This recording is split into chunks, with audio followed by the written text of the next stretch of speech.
Kita dalam catatan Kementerian Perdagangan, kalau kita lihat ekspor Indonesia ayam itu nggak banyak, terus terang saja. Beberapa negara yang di mana kita bisa ekspor itu Myanmar, kemudian Timor Leste, gitu ya, dan yang lain semuanya kecil-kecil. Dan hampir semua, kecuali yang sifatnya perdagangan perbatasan, perdagangan dalam jumlah kecil yang sifatnya tradisional, hampir semua adalah produk ayam olahan atau bahkan misalnya beberapa produk dari telur gitu. Memang adalah sebuah kenyataan produksi Indonesia total mungkin sekarang sekitar 1,5-1,6 miliar ekor kalau dilihat dari ekor ya, karena 300-an juta kali 12 kira-kira sebesar itu, dan itu memang mengisi pasar dalam negeri yang amat sangat besar.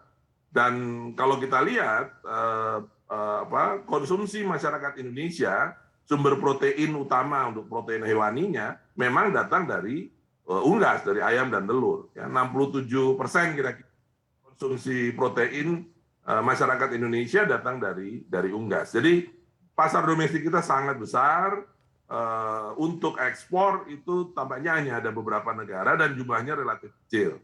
Saya justru ingin memberi catatan atas tadi yang dikatakan Pak Heri bahwa Indonesia kalah bersaing dengan Brazil mengisi pasar Singapura misalnya.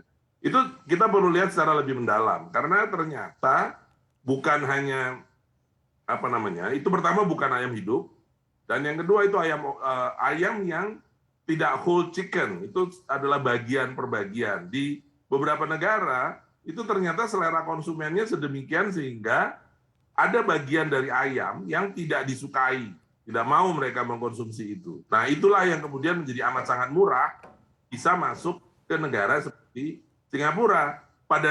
Kalau dari sisi kepentingan Indonesia malah justru itu kita bendung, nggak boleh masuk Indonesia gitu.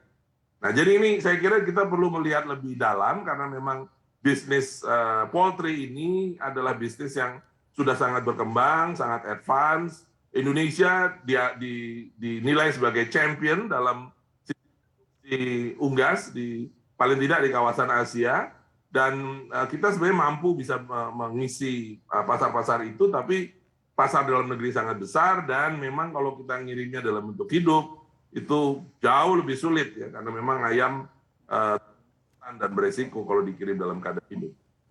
Oke, Pak Heri, kalau melihat tentunya juga pertanyaan yang sama dengan Pak Bayu, untuk pasar ekspor Indonesia yang paling berpeluang besar untuk bisa meningkatkan ekspor ayam Indonesia, kemana saja Anda melihatnya? Ya, jadi kita ini hanya berpeluang kepada negara-negara yang perunggasannya belum maju dan biaya kalaupun ada di negara tersebut biaya produksinya masih murah. Seperti dikatakan Prof. Bayu tadi di Timor Leste, itu kita sudah masuk ke sana. Karena memang di sana belum maju. Kenapa seperti itu? Karena harga produksi ayam di Indonesia ini tergolong mahal, gitu. Ya kalau sekarang masih mending dengan situasi bahan baku yang internasional yang naik. Bayangkan katakanlah tahun lalu harga jagung di Indonesia itu 5.500 per kilogram gitu di Indonesia. Kalau kita impor itu hanya sekitar 3.500 sampai 4.000. Padahal jagung itu adalah bahan untuk dipakan itu dibutuhkan sekitar 40 sampai 50%. Nah, Malaysia kenapa sekarang terjadi itu? Karena Malaysia nggak punya jagung. Jadi dalam hal ini ya blessing in disguise lah saya bilang, kita punya jagung walaupun mahal harganya lah gitu, jadi masih bisa bertahan. Malaysia full 100% gandum, jagung, segala macam bahan baku itu dari impor. Nah, negara-negara lain yang memang bahan baku pakannya itu murah, otomatis harga pakan ayamnya itu murah, dan otomatis biaya produksi ayamnya jadi murah. Nah, kita tidak bisa bersaing. Kita ngelawan Thailand, itu ya yang nggak bisa bersaing. Apalagi kalau mau melawan Brasil, itu sangat tidak mungkin lah, karena Brasil itu penghasil jagung terbesar, salah satu penghasil jagung terbesar. Apalagi seperti yang disampaikan oleh Pak Bayu tadi, konsumsi masyarakat, budaya masyarakat itu antar negara sangat berbeda.